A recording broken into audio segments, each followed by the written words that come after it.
हमें किसी का इंतजार नहीं करना कि कोई हमारी जिंदगी में रोशनी लेके आएगा।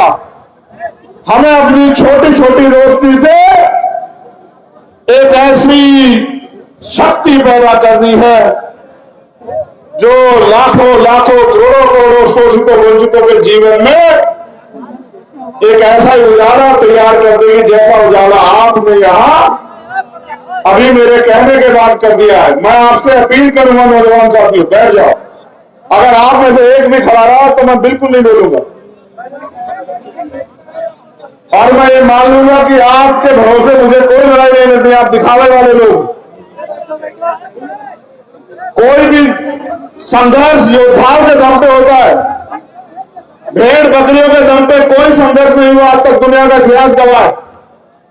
जब भी मैदान सजता है योद्धा लड़ते दोनों तरफ से एक बढ़ के योद्धा, और योद्धाओं में युद्ध होता है तब जाके परिवर्तन होते हैं।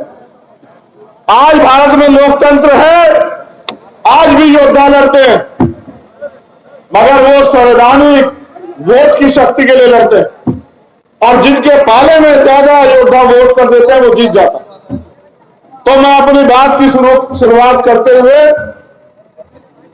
समय समय पे भारत की धरती पे जन्मे सभी संतों गुरुओं महापुरुषों को नमन करता। महामानव तथागत बुद्ध से लेके संत शिरोमणि सतगुरु रविदास, भगवान वाल्मीकि, गुरु नानक देव, संत कबीर, गुरु घासीदास, नारायण गुरु संत गाडगे जी महाराज, सामाजिक परिवर्तन के नायक के रूप में अपने जीवन को अर्पण करने वाले राष्ट्रपिता ज्योतिबा फूले, मां सावित्रीबाई फूले, मां फातिमा शेख, छत्रपति साहू जी महाराज, भगवान बिरसा मुंडा,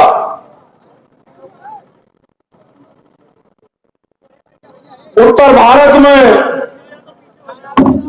अर्जक संघ के माध्यम से मानवता के आंदोलन को आगे बढ़ाने वाले महामना राम स्वरूप वर्मा, चौधरी महाराज सिंह भारती, बाबू शिवदयाल चौरसिया, संत राम बीए प्रजापति,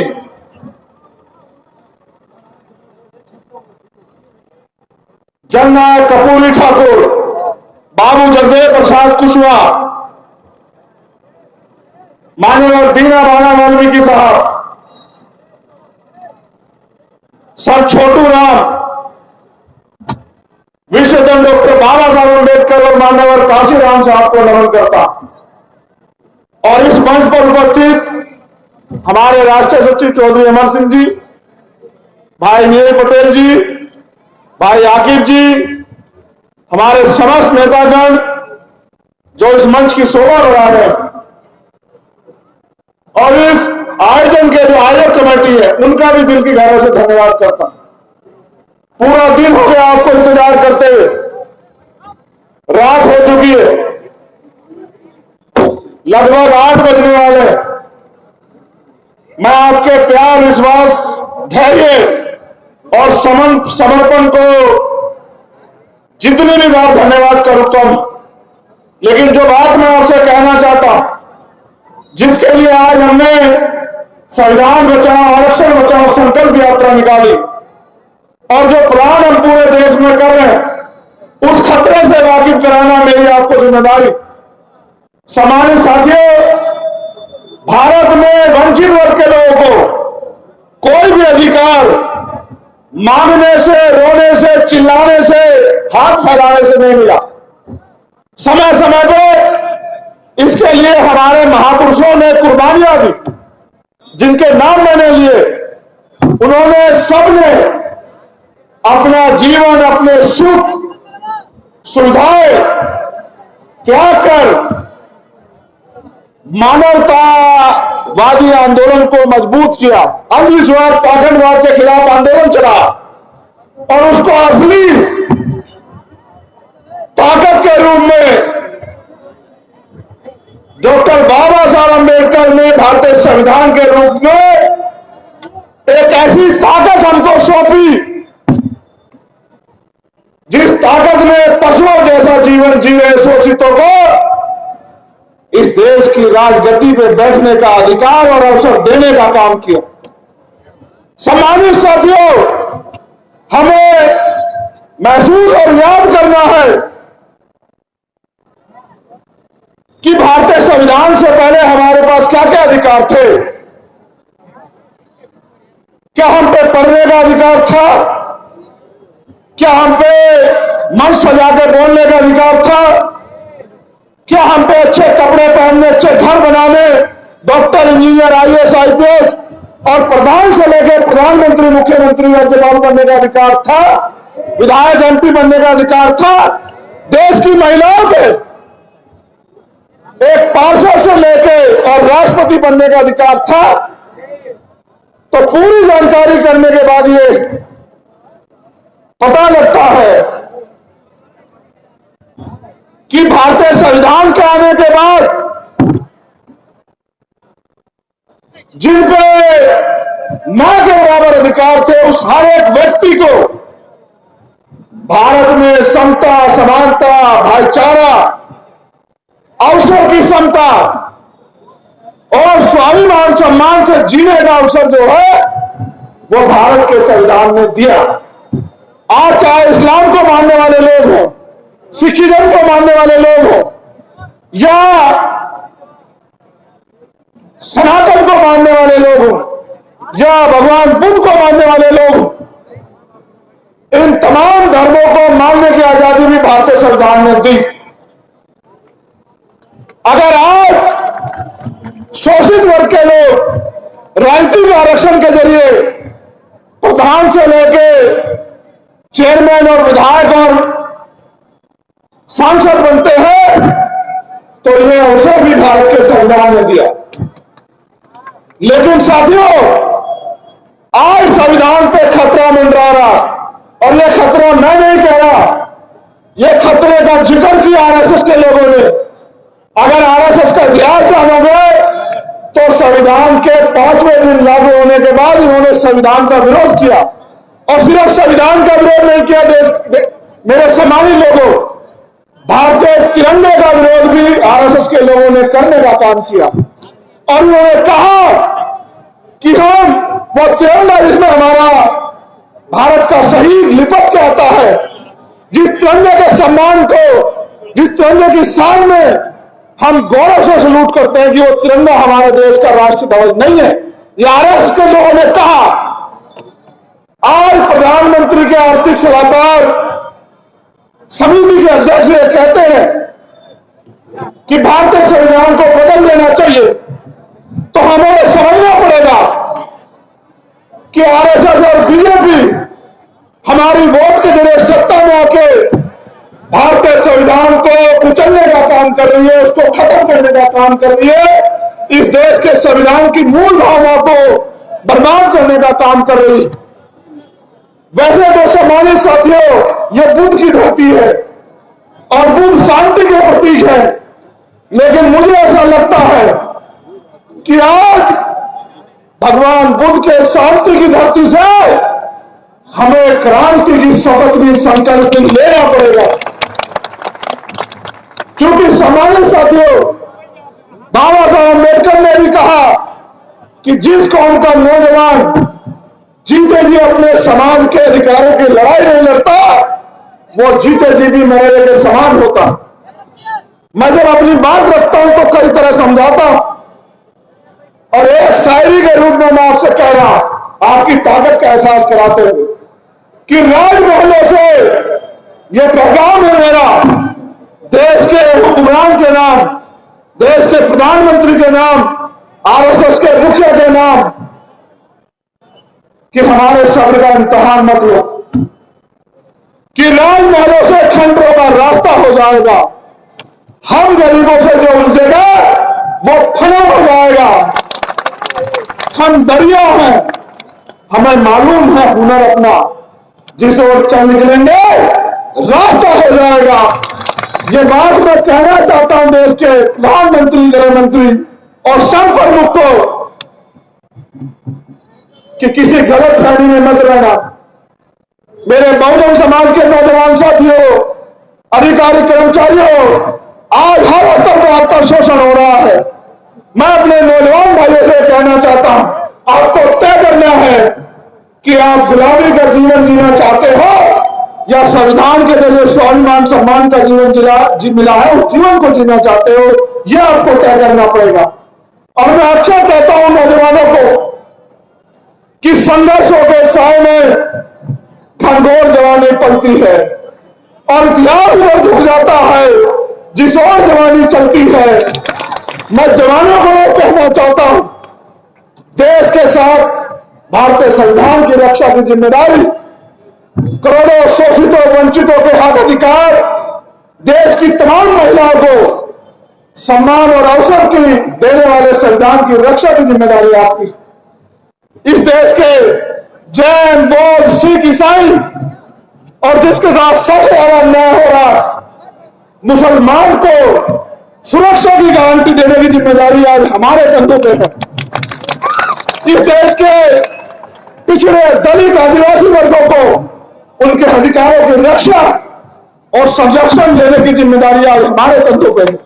आप हालात को देख लीजिए, किसी की हिम्मत नहीं पड़ पा रही है कि सरकार से जवाब मांगे, जो मना बोल देते। हमने तय किया है कि इन पाखंडियों की अंधविश्वास की दुकान को भी ताला हम लोग लगाने का काम करेंगे। ये जो तमाम झूठ आडंबर चल रहा है, इसकी पोल खोलने का काम भी हम करेंगे और किसी भी स्तर पर, चाहे संविधान की रक्षा का संकल्प हो, संविधान बचाओ देश बचाओ, या फिर ईवीएम द्वारा जो वोट की चोरी हो रही है, ईवीएम हटाओ लोकतंत्र बचाओ, इस नारे को मजबूत करते हुए आज जो संकल्प यात्रा यहां से शुरू हुई है, बुद्ध की धरती से जो हमने शुरू की है, अब ये पूरे देश, प्रदेशों में, गांव, कस्बों, मोहल्लों में, नगरों में जाएगी। इसके बाद 19 तारीख से यात्रा मध्य प्रदेश में शुरू हो रही है और 27 तारीख तक राजस्थान में। और अब हम लोग प्लान बना के आज जो आरएसएस बीजेपी के मंसूबे में जो कील ठोकने का काम आपने किया, इतनी बड़ी सभा करा के और रात के 9 बजे भी यहां बड़ी मजबूती से डट के आपने जो आज अपनी ताकत दिखाने का काम किया, चौधरी अमर सिंह के हाथों को मजबूत करने का काम किया, यहाँ की जिले की कमेटी के हाथों को मजबूत करने का काम किया। मैं विश्वास के साथ आपको कहना चाहता कि उत्तर प्रदेश वो धरती है जिससे दिल्ली का रास्ता खुलता है। हम लोग पूरे उत्तर प्रदेश में संविधान बचाओ देश बचाओ, ईवीएम हटाओ लोकतंत्र बचाओ,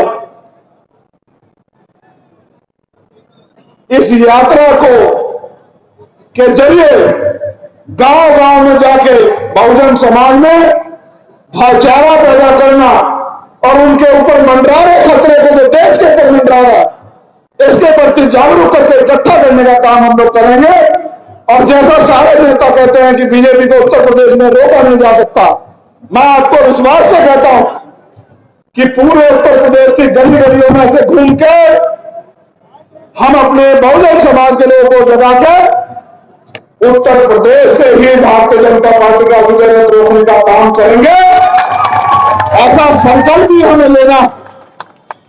सम्मानित साथियों, इस देश में एनसीआरबी का डाटा कहता कि 50,000 महिलाओं के साथ हत्या, रेप और यौन उत्पीड़न की घटनाएं होती हैं देश में। सम्मानित साथियों, ये मात्र एक आंकड़ा है, क्योंकि ये वो आंकड़ा जो दर्ज होता है, असल सच ये है कि 10 में से सत्ता के आगे एक मामला दर्ज होता है, यानी कि एक्चुअल घटनाएं 5 लाख के करीब है। मैं आपसे पूछना चाहता हूं, आपका खून होने के नाते, एक पिछड़े वर्ग का बेटा होने के नाते, कि अगर आप उसकी गहराई में जाने का प्रयास करो तो आपको जानकारी मिलेगी कि 95% वो बच्चियां बहनें आपके समाज की है। मैं आपसे पूछना चाहता हूं, सम्मानित मेरे बहुजन समाज के दो योद्धाओं, ये बताओ आपके जमीर को, आपकी हिम्मत को क्या हो गया है? जिनकी संख्या इतनी सी है वो हमारे लोगों को नोच रहे हैं और हम लोग बैठ के तमाशा देख रहे हैं। तुम्हारी जवानी को हो क्या गया है मेरे वीरों? क्या ऐसी मुसीबत आई है कि तुम अपने हक अधिकार के लिए आवाज भी नहीं उठा पा रहे। सरकार क्या करेगी? मेरे ऊपर सरकार के संरक्षण में भी गोली चली। आज उस गोली के बाद मैं पूरे रास्ते आपके सामने खड़े होकर आया। मौत तो कल भी आनी है, मौत आज भी आएगी। मौत अगर यहां आनी है तो मौत यहां भी आएगी, लेकिन डर के अगर जीना है, ऐसे जीने को मैं जीना नहीं मानता। कितनी गोलियां मारेंगी, कितने चंद्रशेखर आजाद की लाशें, कितने चंद्रशेखर आजाद की लाशों से खून की वजह खेलेंगे। आज तो बीमारी के जरिए बहुजन समाज के हर एक घर में चंद्रशेखर आजाद पैदा होगा, सरकार को शायद जानकारी नहीं। इसलिए मैं आपसे कहना चाहता हूं कि अगर इस अन्याय को रोकना, नौजवानों को अगर रोजगार चाहिए, आप गरीब जनता को महंगाई से निजात चाहिए, बहन बेटियों की सुरक्षा चाहिए, अगर हक अधिकार चाहिए, स्वाभिमान सम्मान का जीवन चाहिए, तो संघर्ष के लिए कमर कस लो वीर बहादुर साथियों। कोई रास्ता नहीं है, कोई आपके रोने चिल्लाने पर दया नहीं करेगा। अगर दया करता 2007 में कर देता। भगवान बुद्ध के समय से लेकर अब तक देख लो, 250 साल हो गए, किसी ने आपकी उस पर दया नहीं की। जब जब आपकी लड़ाई लड़ी, आपके अपने लोगों ने लड़ी, तो दुश्मन से उम्मीद मत करो कि वो आपकी लड़ाई लड़ेगा। आपको अपने कंधे पर अपने आंदोलन को मजबूत करना पड़ेगा। और एक और बात, क्या इस लोकतंत्र में अमीरों का इलाज होगा, गरीब के बेटा आगे नहीं बढ़ सकते? कि मैं आपसे जानना चाहता, 69,000 शिक्षक भर्ती में घोटाला हुआ, 20,000 पदों का, 20,000 दलित पिछड़े हुए बच्चे भर रहे थे, किसी को तकलीफ हुई क्या? आप बताओ मेरे साथियों, 20,000 बच्चों को नौकरी मिलती, एक घर में 5 आदमी, 1 लाख लोग सुरक्षित होते, उसकी एक पीढ़ी सुरक्षित होती है। क्यों नहीं बोले नेता? दरोगा भर्ती में घोटाला हुआ, किसानों के साथ अन्याय हुआ, किसानों को एमएसपी गारंटी नहीं मिली। अगर आशा आंगनबाड़ी अपने हक के लिए लाठी मारते, कोई भी वापस कर्मचारी अपने हक के लिए लाठी मारते। मैं आपसे जानना चाहता, जो आपको लाठी मार रहे हो, आपको अधिकार दे देंगे क्या? कब तक मेरे बहुजन समाज के लोग दुश्मनों में भरोसा करके लुटते फिरते रहेंगे? ये बंद होना चाहिए। इसलिए आज मैं ये बुद्ध की धरती से आपसे ये कहना चाहता कि आओ मेरे साथ खड़े हो जाओ, अपने पैरों पर खड़े हो जाओ मेरे साथियों, जहां जहां बैठे हो वहीं खड़े हो जाओ और दोनों हाथ उठा के संकल्प करो मेरे साथ। मैं यहां से जो बोलूंगा, आप अपने दिल से जवाब देना कि आप क्या सोच रहे हैं। देश की रक्षा कौन करेगा? हम करेंगे। देश की रक्षा कौन करेगा? हम करेंगे। संविधान की रक्षा कौन करेगा? हम करेंगे। बहन बेटियों की रक्षा कौन करेगा? हम करेंगे। किसानों की रक्षा कौन करेगा? हम करेंगे। मजदूरों की रक्षा कौन करेगा? हम करेंगे। देश की रक्षा कौन करेगा? हम करेंगे। संविधान की रक्षा कौन करेगा? हम करेंगे। तो गांठ बांध लो, अगर संविधान की रक्षा करनी है, देश की रक्षा करनी है, बहन बेटियों की रक्षा करनी है, अपने हक अधिकारों की रक्षा करनी है, तो कीमत चुकाने के लिए तैयार हो जाओ।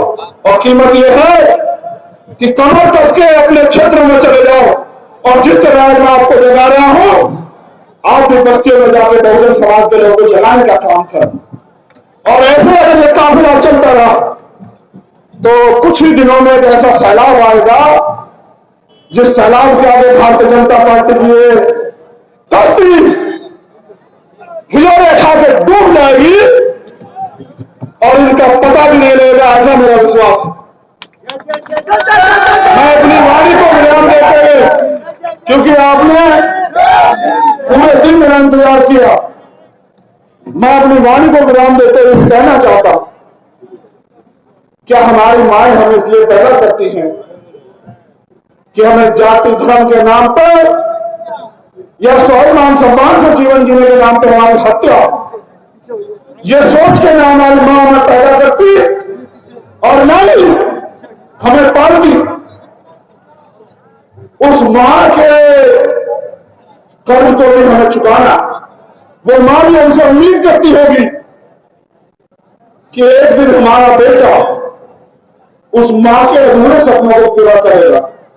मैं आप अपनी जेब में हाथ डाल के देखो मेरे लोगों, क्या मां के सपनों को पूरा करने के साधन आपकी जेब में है मेरे लोग?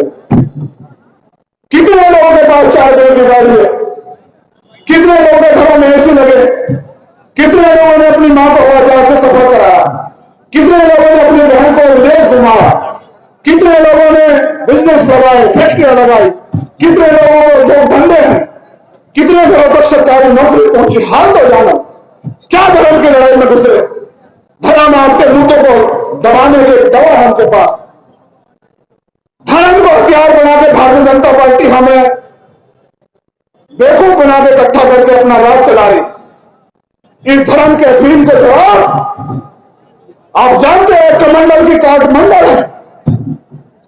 हमें मंडल के आंदोलन को पुनः खड़ा करना पड़ेगा।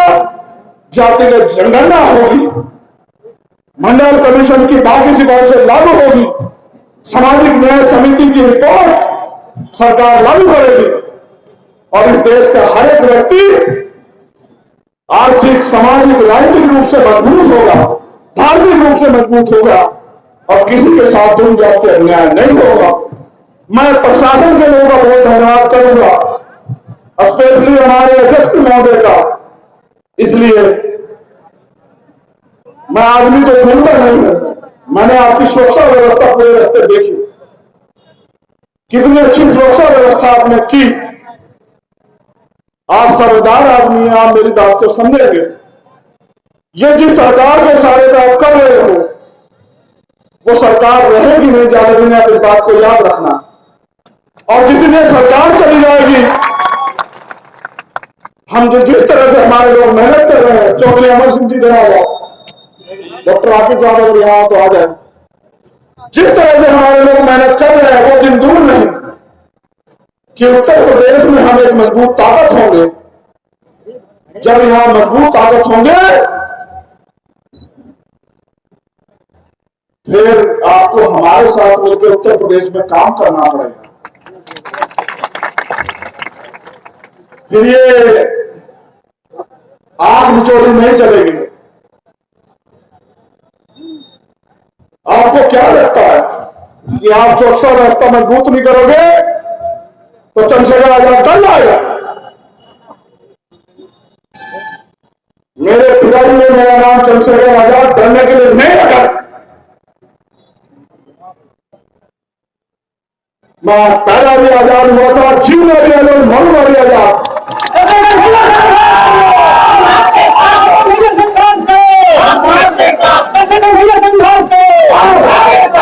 लेकिन मेरी रक्षा मेरा समाज करेगा, मेरी मां बहनें करेंगे, मेरे नौजवान भाई करेंगे, मेरे बुजुर्ग करेंगे, मेरे सदगुरु महापुरुष का आशीर्वाद करेगा।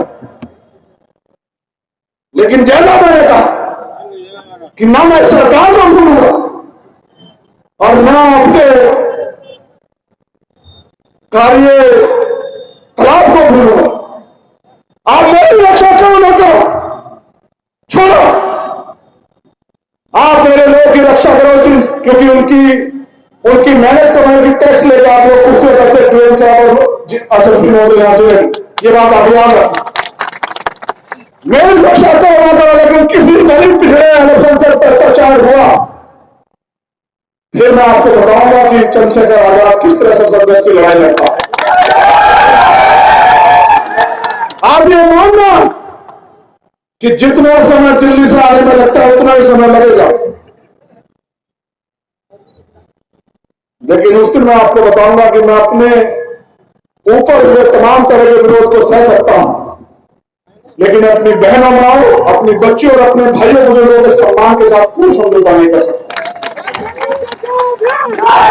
इसलिए मैं आप दोनों अधिकारियों के लिए मंगल कामनाएं करता हूं, आपसे कहता हूं कि भाई हमारे लोगों के लिए यहां कानून व्यवस्था करके न्याय का ऐसा माहौल बना के रखना कि कभी आपको और मुझे एक टेबल पर बैठना ना पड़े। क्योंकि जिस दिन आप और मैं एक टेबल पे आमने सामने बैठेंगे, न्याय के नगर में आया तो शायद अगले दिन मुख्यमंत्री की भी न्याय तो मैं लेके जाऊंगा, लेकिन अगले दिन मुख्यमंत्री आपको इस जिले में नहीं रखेंगे, वो शाम के टाइम आपको किसी और जिले में भेज देंगे। और अगर मेरे लोगों ने मौका दिया और हम उस टेबल में बैठे, जिस टेबल पे जिस कुर्सी के कलम में ताकत होती है, तो विश्वास करना मैं आपको सिखाऊंगा कि किस तरह से कानून व्यवस्था दुरुस्त रखी जाती है। बहुत बहुत धन्यवाद। जय भीम, जय भारत, जय मंडल, जय जवाहर।